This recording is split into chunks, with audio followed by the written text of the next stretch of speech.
الحمد لله حمدا كثيرا طيبا مباركا فيه. اللهم صل وسلم على نبينا محمد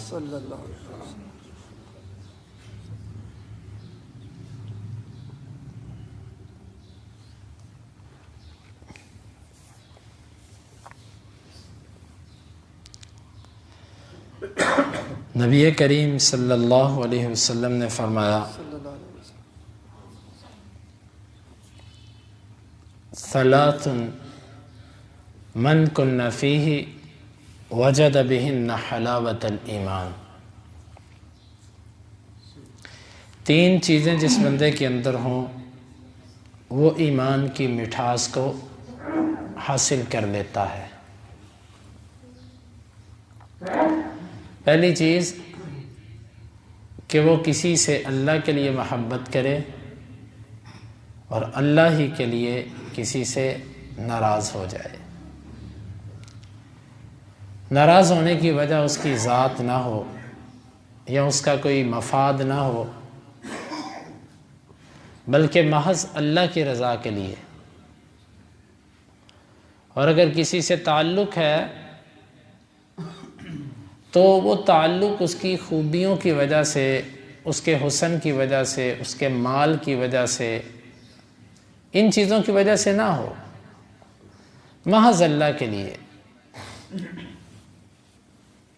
کہ اگر کچھ کمزوری بھی ہے کسی معاملے کے اندر تو اللہ کے لیے جو تعلق ہوتا ہے یہ کسی اور بنیاد پہ ہوتا ہے.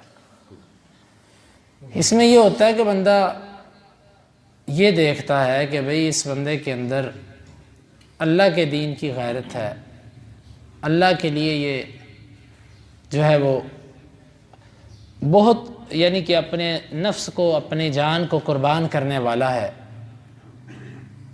کوتاہیاں تو ہر بندے میں ہوتی ہیں. ہم شاید سمجھتے ہیں کہ محبت کا معیار یہ ہے کہ وہ بندہ فرشتہ ہونا چاہیے، اور شاید یہ سوچتے ہوئے ہم اپنے آپ کو بھول جاتے ہیں کہ ہم بھی فرشتے نہیں ہیں. تو جس سے محبت ہو اس کے کسی دنیاوی معاملے کی وجہ سے محبت نہ ہو، بلکہ وہ اللہ کے دین کی وجہ سے اس سے محبت ہو. اور جس سے نفرت ہو محض اللہ کے دین کی وجہ سے اس سے نفرت ہو. آپ نے فرمایا جس بندے میں یہ چیز آ جائے وہ ایمان کی مٹھاس کو محسوس کرتا ہے. آج میرے بھائیوں، میرے میں اور آپ میں دوستی اور دشمنی کی جو بہت بڑا ایک معیار ہم نے بنا لیا ہے وہ ہماری ذاتیات ہے. جو بندہ مجھے کسی بھی اعتبار سے اچھا لگتا ہے وہ میرا دوست ہے، جو بندہ مجھے کسی بھی اعتبار سے برا لگتا ہے وہ میرا دشمن ہے. یہ دوستی اور دشمنی کا ہم نے معیار بنایا ہے. ہم یہ سمجھتے ہیں کہ ہمیں جو اچھا لگے ہم اسے دوست بنا لیں، ہمیں جو اچھا نہ لگے اسے دشمن بنا لیں. یہ مومن اتنا آزاد نہیں ہے. مومن کو اللہ تعالیٰ نے پابند کیا ان چیزوں کا. ہم اپنی مرضی سے کسی کو پسند بھی نہیں کر سکتے، اپنی مرضی سے کسی سے نفرت بھی نہیں کر سکتے. یہ یاد رکھیے گا. میری مرضی والا تصور نہیں ہے اسلام میں. یہاں پر اسلام کا معنی ہے تابع ہو جانا، جھک جانا، اپنی گردن اللہ کے سامنے جھکا دینا. کہ اصل میں وہ اونٹ کے جس کو رسی ڈال دی جاتی ہے نا، اور اس کی مہار اس کے مالک کے ہاتھ میں ہوتی ہے، وہ جدھر کو اس کو لے کے چلتا ہے وہ اس کے پیچھے چلتا ہے. اصل تابع داری یہ ہوتی ہے کہ اللہ رب العالمین اور اس کا رسول مجھے جس طرف حکم کرے گا میں اس طرف چلوں گا. بھائیو، یہ ایک المیہ ہے کہ ہم میں سے یہ چیز ختم ہوتی جا رہی ہے. کسی نے دوستی دشمنی کا معیار اپنی ایک پارٹی اور جماعت بنا رکھا ہے. وہ ایک پارٹی کا رکن ہے، چاہے وہ سیاسی ہے چاہے وہ مذہب کے نام پر بنی ہوئی ہے. اس نے اس کو اپنا معیار بنایا. جو اس کا ممبر ہے، رکن ہے، اس کے ساتھ اس کی دوستی ہے، اس کے ساتھ اس کی محبت ہے کہ تو میرا پیر بھائی ہے، تو میرا جماعتی بھائی ہے، تو میرا سیاسی بھائی ہے. یہ معیار ہے دوستی کا.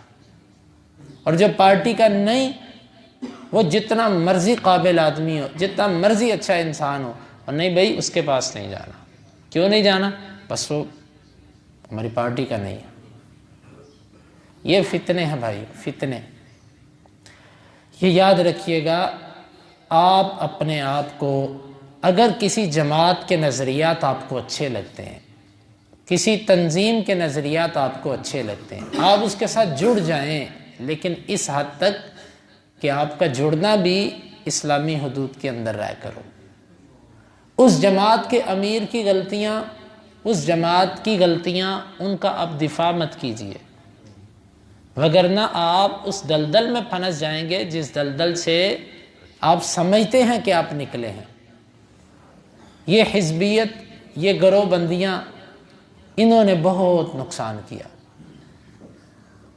اور اسی طرح بعض دفعہ یوں ہوتا ہے کہ کسی ایک استاد سے ایسی نسبت بنی، کسی ایک ادارے سے ایسی نسبت بنی کہ بندہ اس استاد کے شاگردوں سے محبت کرتا ہے، اس ادارے سے محبت کرتا ہے۔ اس کے مقابلے میں جو دوسرا استاذ ہے، دوسرا ادارہ ہے، وہ جتنا مرضی اچھا ہو، جتنا مرضی قابل ہو، یہ ان سے چپکلش رکھتے ہیں دل کے اندر، نفرت۔ اسلام میں تو یہ چیزیں نہیں ہیں۔ اسلام تو بہت بڑا ذہن دیتا ہے۔ اسلام تو کہتا ہے کہ تمہاری دوستی لا الہ الا اللہ پر ہے، جو اس کے تقاضوں کو پورا کر رہا ہے، جو اس پہ چل رہا ہے، اس سے تمہاری دوستی ہے، جو نہیں کر رہا اس سے تمہاری دوستی نہیں، اگرچہ وہ تمہارا باپ ہے، تمہارا بیٹا ہے، تمہارا کوئی بھی ہے۔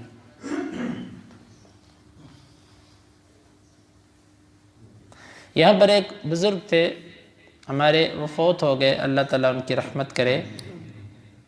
بزرگ تھے، اللہ تعالیٰ ان کی مغفرت کریں، ہمارے دوست ہیں، خالد صاحب ان کے والد صاحب تھے۔ ایک دفعہ وہ مجھے کہنے لگے کہ میرے والد صاحب وہ اسلام پر نہیں تھے، مرزئی تھے ان کے والد۔ تو کبھی کبھی بڑا دل میں آتا ہے، کیا ان کے لیے استغفار کر سکتے ہیں؟ میں نے کہا جی آپ کو تو پتہ ہی ہے۔ بس پھر وہ جس طرح کی آنکھیں بھر آتی ہیں انسان کی باپ ہونے کی وجہ سے، کہتے ہیں ہاں یہ بات تو ہے کہ جو مسلمان نہیں اس کے لیے استغفار نہیں۔ جب ہم یہاں پر آ کر اپنا سکا باپ جس نے ہمیں جنم دیا، جس طرح ابراہیم علیہ السلام نے اپنے سکے باپ کو اس لیے چھوڑا، فلما تبین، جب ان کے لیے واضح ہو گیا کہ انہو عدو للہ، کہ وہ اللہ کا دشمن ہے، تبرأ منہ، اس سے برات اختیار کر دی۔ اللہ کے لیے دوستی، اللہ کے لیے دشمنی جب تک ہمارے اندر یہ نہیں نہ آتی، اس وقت تک ہماری عبادات ہمیں مزہ نہیں دیں گی، ہمارے ایمان کی مٹھاس ہمیں محسوس نہیں ہوگی۔ ہمیں ابھی ایمان کی مٹھاس کا اندازہ نہیں ہے۔ ایمان ایسی چیز ہے کہ جب کسی کے دل کے اندر آتا ہے تو پھر یہ اس کے دل سے نکلتا نہیں، اس کی عجیب کیفیت بن جاتی ہے ایمان کی لذت کی وجہ سے۔ تو مجھے اور آپ کو بھائیو ایمان کی مٹھاس محسوس نہیں ہوتی، کیونکہ اللہ کے نبی نے فرمایا تھا 3 خصلتیں جس میں ہوں وہ ایمان کی مٹھاس محسوس کرتا ہے، اور اس میں پہلی خصلت جو ہے وہ اللہ کے لیے دوستی، اللہ کے لیے دشمنی ہے۔ یہ ہمارے اندر نہیں ہے۔ ہمیں پتہ ہے مارکیٹ کے اندر ایک بندہ ہے، بڑا ہی وہ ایسا ہے ویسا ہے، گلی کے اندر ایک بندہ ہے، میرے دوستوں میں ایک بندہ ہے، میری برادری کے اندر ایک بندہ ہے، بڑا غلط قسم کا، اللہ کی حدود کا کوئی خیال نہیں کرتا، لیکن میں اس کے ساتھ بیٹھتا بھی ہوں، اٹھتا بھی ہوں۔ میرے دل کے اندر جناب اتنی جرت نہیں ہے ایمانی میرے اندر کہ میں اس کو کہہ سکوں کہ یار یہ جو تو کرتا تجھے اللہ سے ڈر نہیں آتا۔ جب ہم اللہ کے لیے اتنے بزدل ہیں تو اللہ تعالیٰ کو ہمارے جیسے نکموں سے، پھر اللہ تعالیٰ ہمارے جیسے نکموں سے کیا محبت کرے گا؟ کیا وہ ہمیں ایمان کی مٹھاس دے گا؟ تو میرے بھائیوں، میرے دوستوں، ہم یہ سمجھیں کہ کسی بندے میں جو مومن ہے، جو توحید والا ہے، جس کے عقیدے میں شرک نہیں، جو کوشش کے مطابق اللہ کے حقوق اور اسلام کی تعلیمات پر عمل کرنے کی کوشش کرتا ہے، میرے ساتھ اگر وہ کچھ کمی کوتاہی کر بھی جاتا ہے کسی معاملے میں، انسان ہونے کے ناطے معاملات میں کچھ ہی جگہ پر وہ بے بس ہو بھی جاتا ہے، تو میں اس کو درگزر کروں۔ چھوٹی چھوٹی باتیں، اس نے مجھے شادی پہ نہیں بلایا، اس نے مجھے کارڈ نہیں دیا، اس نے مجھے دعوت نہیں دی، اس نے میرے پروگرام پر نہیں آیا، یہ چھوٹی چھوٹی باتیں ہیں۔ یہ جو باتیں ہیں، آپ ان باتوں کا انتہائی ان کو نظر انداز کر جائیے اگر اس بندے کا عقیدہ ٹھیک ہے۔ اگر اس بندے کے اعمال کتاب و سنت کے مطابق ہیں، پھر آپ اس سے درگزر کیجئے۔ ہاں ایک بندہ بڑا میٹھا، بڑا تعلق والا، آپ سے اس کے بڑے کاروباری اور ذاتی مفادات جڑے ہوئے ہیں، لیکن اگر وہ توحید اس میں نہیں ہے اور اس کے اعمال کتاب و سنت والے نہیں ہیں، تو اس کی دوستی آپ کے لیے امتحان ہے کہ آپ اس کے ساتھ کیسا چلتے ہیں۔ آیا کہ اللہ اور اس کے رسول کی محبت آپ پر غالب آتی ہے یا اس کی شخصیت آپ پر غالب رہتی ہے؟ بہرحال میں اپنے آپ کو اور آپ کو یہ یاد دہانی کرواتا ہوں کہ ہم جس سے بھی تعلق رکھیں، جس سے محبت کریں، جس سے دوستی کریں، وہ اللہ کے لیے ہو۔ ہاں دوا سلام، کسی سے میل جول، یہ تو ہونا چاہیے۔ یہ تو کافر سے بھی اگر آپ کا میل جول ہے کسی بنیاد پر تو وہ ختم نہیں کرنا۔ اسلام یہ نہیں کہتا کہ تم اس سے بد اخلاقی شروع کر دو، لیکن دل کی محبت جس کو دوستی کہتے ہیں، تعلق داری کہتے ہیں، یہ ایک ایمان کی بنیاد پہ ہونی چاہیے۔ اللہ رب العالمین سے دعا ہے اللہ تعالی ہمیں اس ایمان کی عظیم خصلت کو اپنے دلوں میں بسانے کی توفیق عطا فرمائے۔ اللہم انفعنا بما علمتنا وعلمنا ما ينفعنا وزدنا علما وآخر دعوانا ان الحمد للہ رب العالمین۔